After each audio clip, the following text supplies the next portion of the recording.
What does it, cousins? I'm Jolyn GC, and the place to be, co-creator and producer of the Come Up series, and this is Wealth Rituals, a show about the mindset, insight, preparation, goals, and the emotional ups and downs on this journey to wealth building. I'm taking y'all back through the very first year of my investment journey and spilling all of the financial tea, so get ready.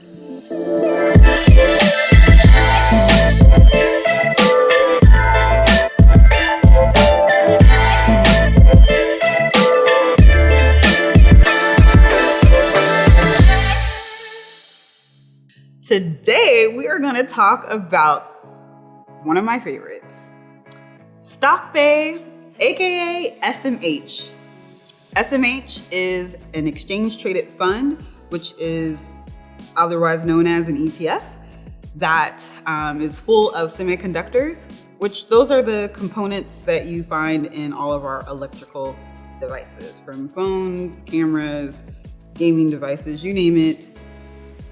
Those components are most likely using semiconductors. I remember when I couldn't even afford SMH. Like, I couldn't even afford one contract. So there was no one contract game for me. All I could do was wait patiently, watch SMH daily to see the big ups and downs that it would go through on occasion, and research. So I would research all of the companies, all of the top 10 companies.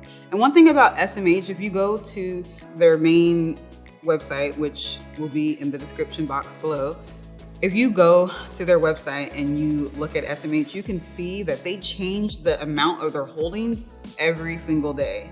So during this time, when I first was looking at SMH sometime last year, SMH, their top 10 holdings was Taiwan Semiconductors, Intel, NVIDIA, AMD, Applied Materials, ASML, Broadband, Qualcomm, Texas Instruments, and I think that was the main 10. You'll have to count those out. I think those were the top 10.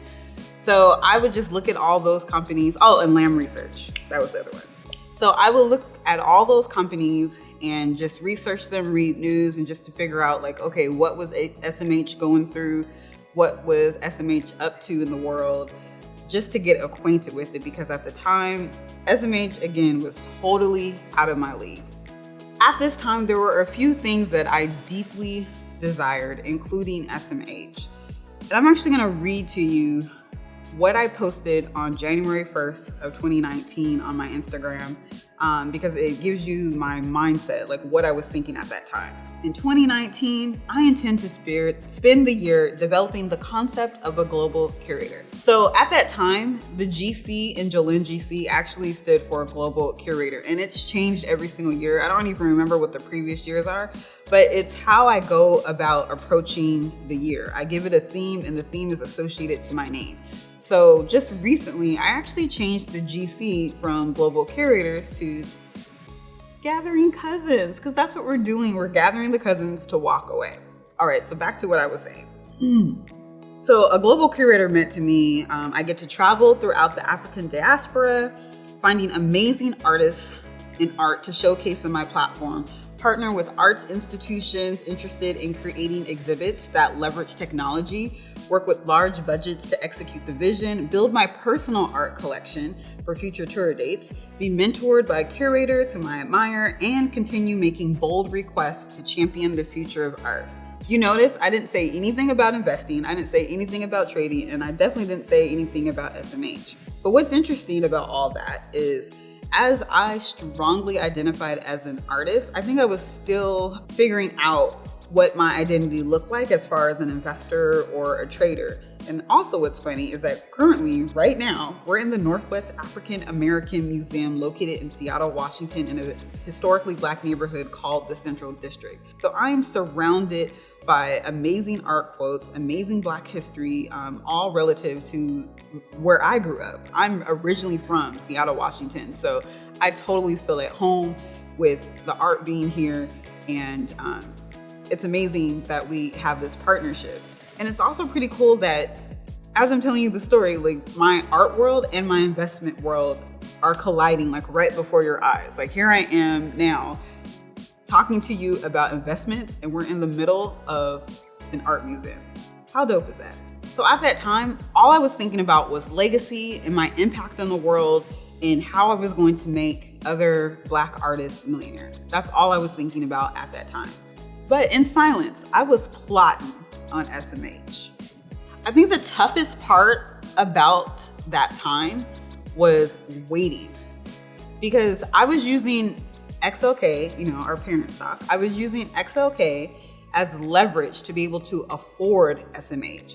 And at that time, I don't remember how much SMH was, but all I knew is that it was super expensive and I had to wait until my XLK started to run up so that I could shave off contracts and then ultimately purchase some SMH.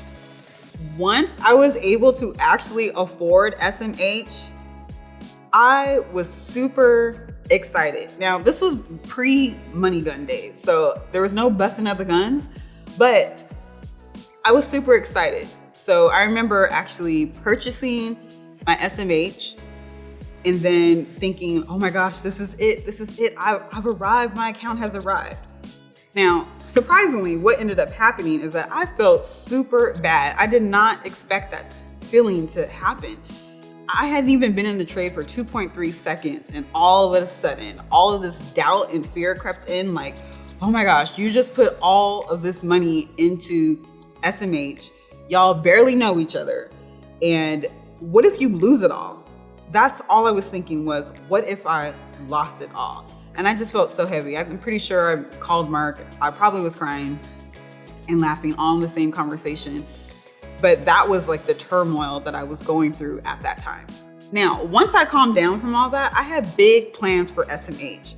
See, SMH introduced me to NVIDIA. And so once I knew about NVIDIA, then I began plotting on NVIDIA. But really, I knew that SMH was going to be the ETF that was going to make it happen. So as a review, I went from XLK, shaved off a few contracts in order to buy a position in SMH. And then I knew that I was going to go from SMH to NVIDIA, for example. And then for the record, NVIDIA is side stock bay. SMH is stock bay, NVIDIA is side stock bay. I know there's a lot of entanglements going on, but SMH knows our time together is our time together and our time apart is our time apart. So as all this doubt started to creep in, I was asking myself, oh my gosh, what did I just do? Am I gambling? Maybe I should have left my money on the side for like a month or so.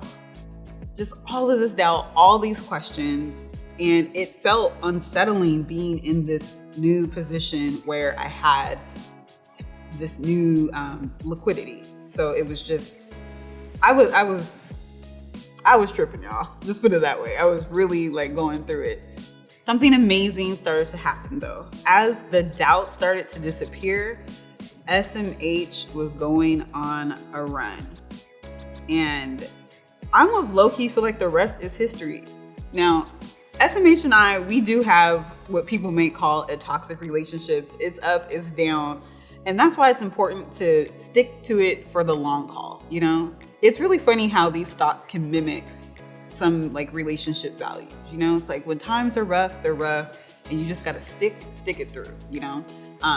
But if it, you know, gets to be too toxic, AKA like your stock is just plummeting, well, it's time to go.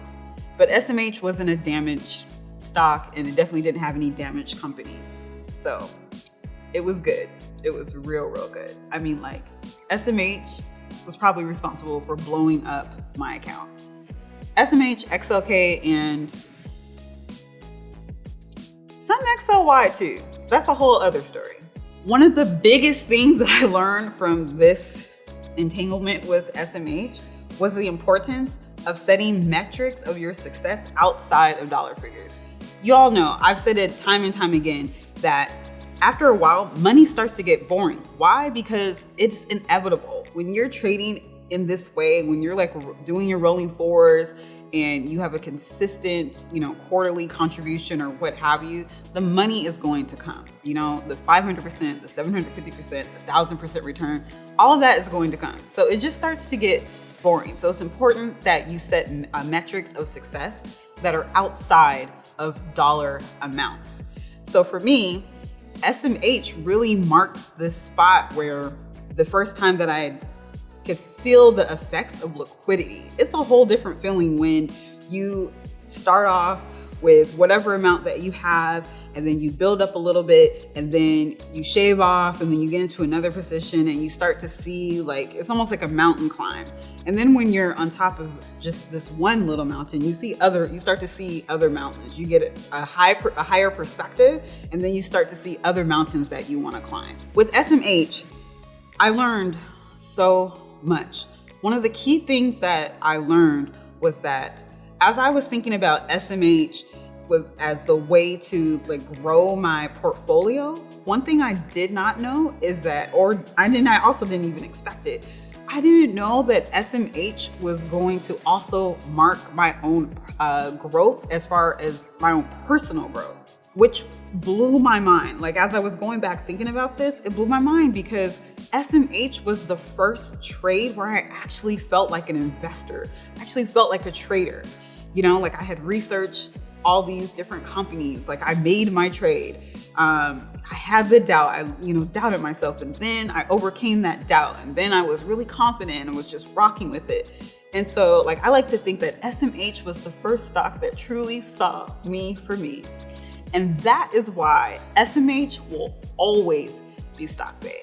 No matter how well Nvidia does, no matter how well Tesla does, SMH was the first stock or ETF rather, that saw me for me and allowed me to see myself as an artist, as a curator, as an investor, as a trader, all of these things, just multifaceted. SMH saw all of those things in me. So who's your stock BAE? This is Jolyn GC and The Place to Be. And this time, The Place to Be just happens to be the Northwest African American Museum in the historic neighborhood called the Central District, located in Seattle, Washington. And this has been Wealth Ritual.